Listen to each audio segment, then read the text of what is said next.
Pour les cosmologistes, il y a trois choses qu'on étudie dans l'univers: l'énergie sombre, la matière sombre et la matière normale, celle qui nous constitue, nous, la Terre, le Soleil. Et on se rend compte qu'en fait, la matière noire et l'énergie sombre constituent plus de 96% de ce qu'il y a dans l'univers. Donc la matière normale, c'est que 4%.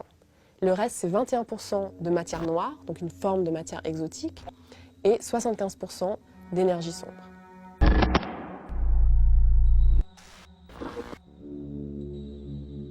Donc aujourd'hui, il y a deux composants de l'univers qu'on ne comprend pas. Qu'est-ce que c'est que la matière noire? Alors déjà, ce qu'on sait, c'est que c'est de la matière. Donc ça, c'est déjà beaucoup. On sait qu'une toute petite partie de cette matière noire est sous la forme de neutrinos massifs, qui est une forme de particules qui existe sur Terre. Mais on pense que la plupart de la matière noire, c'est une forme de matière exotique et qu'on peut essayer par exemple de créer dans des accélérateurs de particules, mais qu'on peut étudier en faisant de la cosmologie. Donc ça a commencé dans les années 30. Donc il y avait un astronome, Zwicky, qui s'est rendu compte en étudiant les amas de galaxies qu'il y avait forcément plus de matière que la matière lumineuse qu'on voyait. La deuxième chose qu'on ne comprend pas, c'est l'énergie sombre.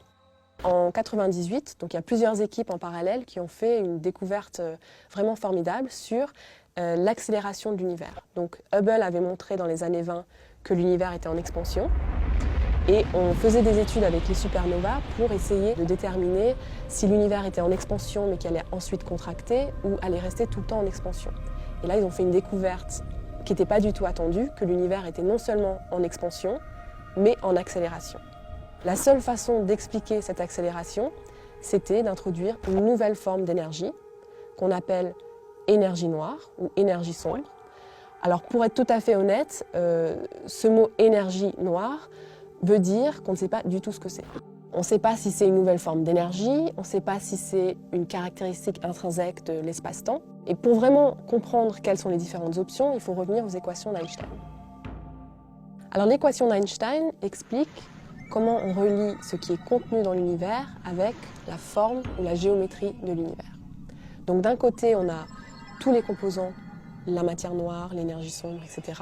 Et de l'autre, la forme de l'univers. Et en fait, pour l'énergie sombre, on peut faire quelque chose, on peut jouer avec ces équations, on peut mettre l'énergie sombre du côté du contenu. Dans ce cas, ce serait une forme d'énergie qui existe dans l'univers. Mais on peut aussi changer ce composant de côté de l'équation, et dans ce cas-là, ça devient un composant intrinsèque de l'espace-temps. Alors on peut décider d'étudier ces nouvelles formes d'énergie et de matière, et on peut aussi décider de regarder de près ces lois de la gravité. Est-ce qu'elles sont vraiment correctes si elles nécessitent que 96% de l'univers soit quelque chose d'inconnu? Donc il y a une nouvelle chose qu'il faut étudier en cosmologie, c'est ce qu'on appelle aussi la gravité sombre, et encore une fois ce mot sombre veut dire tout ce qu'on ne connaît pas sur la gravité. Donc ces trois choses représentent ce qu'on appelle en grand l'univers sombre, l'énergie sombre, la matière noire et la gravité sombre. Et aujourd'hui, la grande question en cosmologie, c'est de répondre à ces trois questions en simultané. Pour étudier cet univers sombre, on va avoir besoin d'indices. Et ces indices, on peut les trouver dans les cartes de galaxies. Aujourd'hui, les cartes qu'on a sont constituées de milliers de galaxies. Maintenant, on commence avec 1 million de galaxies. Dans le futur, on va avoir besoin de cartes avec des milliards de galaxies qui couvrent une très grande partie de l'univers. Et quand on regardera ces cartes de galaxies, on verra à très grande échelle cette structure avec des filaments, avec des vides, avec des amas de galaxies. Et avec ces cartes, on va pouvoir étudier les lois de la gravité à très grande échelle, qui sont en fait là où les équations d'Einstein ne marchent plus, où on a l'impression qu'elles ne marchent plus.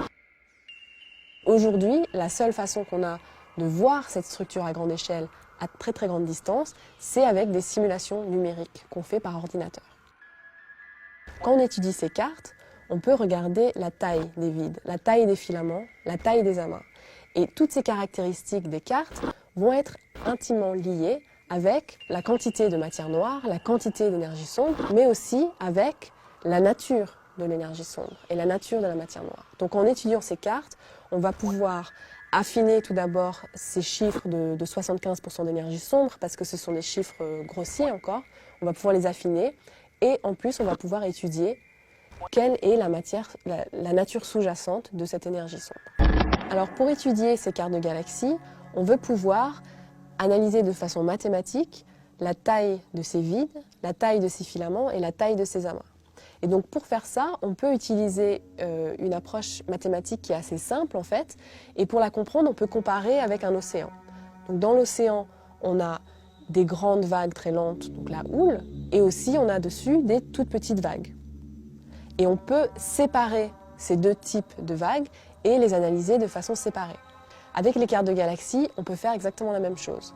On aurait ces grandes vagues qui seraient maintenant plus de l'eau, mais la densité de galaxies, donc des endroits où il y aurait beaucoup de galaxies et des endroits où il y a très peu de galaxies. Et ça peut exister à très grande échelle et à toute petite échelle, comme les petites vagues. Et on peut séparer ces deux échelles et les comparer avec les équations d'Einstein.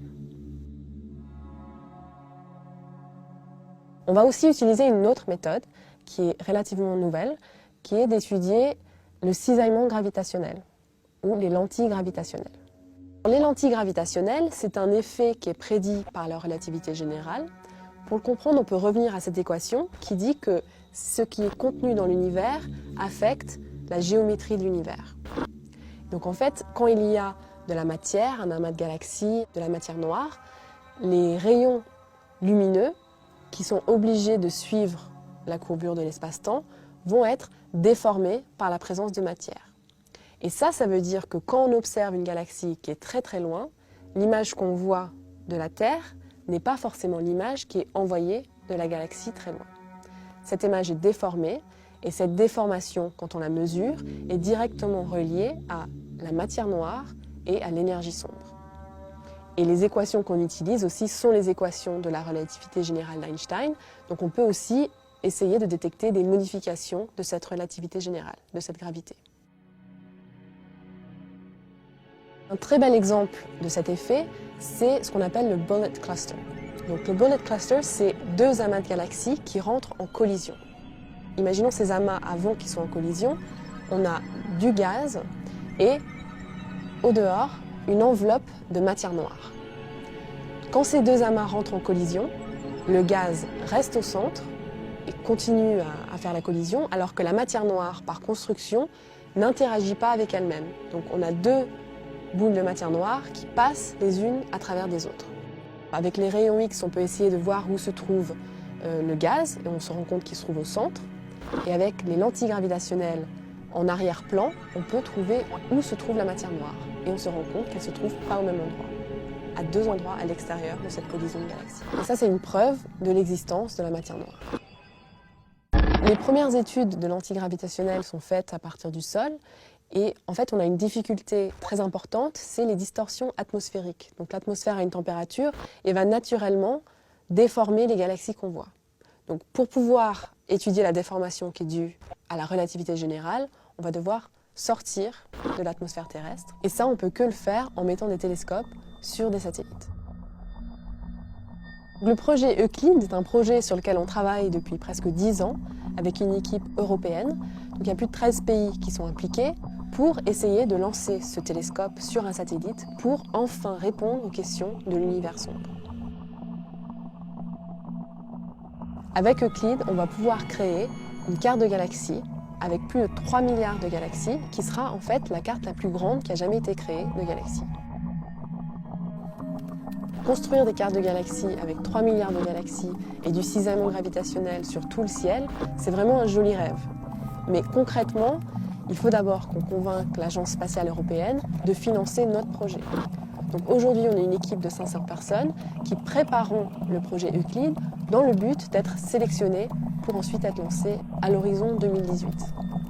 Donc en parallèle de ce défi scientifique, on a aussi un défi technologique.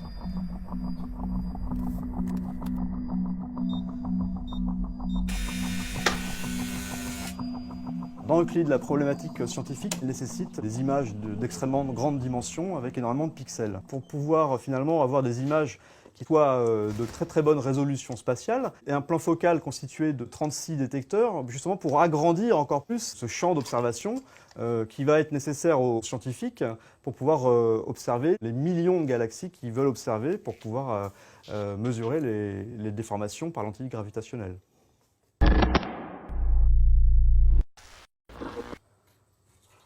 Dans ce laboratoire, on cherche en fait à mesurer la réponse précise des détecteurs qui vont être utilisés pour pouvoir mesurer les caractéristiques des galaxies les plus lointaines de l'univers. Pour manipuler ces objets qui sont quand même assez coûteux et surtout très sensibles à l'électricité statique, on utilise des gants spécifiques qui évacuent les charges électriques qu'on aurait pu accumuler. On se relie à la Terre par un bracelet antistatique. Les performances des détecteurs qu'on a aujourd'hui sont capables, par exemple, de détecter un photon qui pourrait arriver sur un pixel toutes les minutes. L'ordre de grandeur, c'est ça.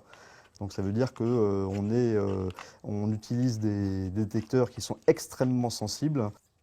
Et nous devons caractériser chacun des pixels de ce CCD pour en obtenir sa réponse à l'intérieur du pixel.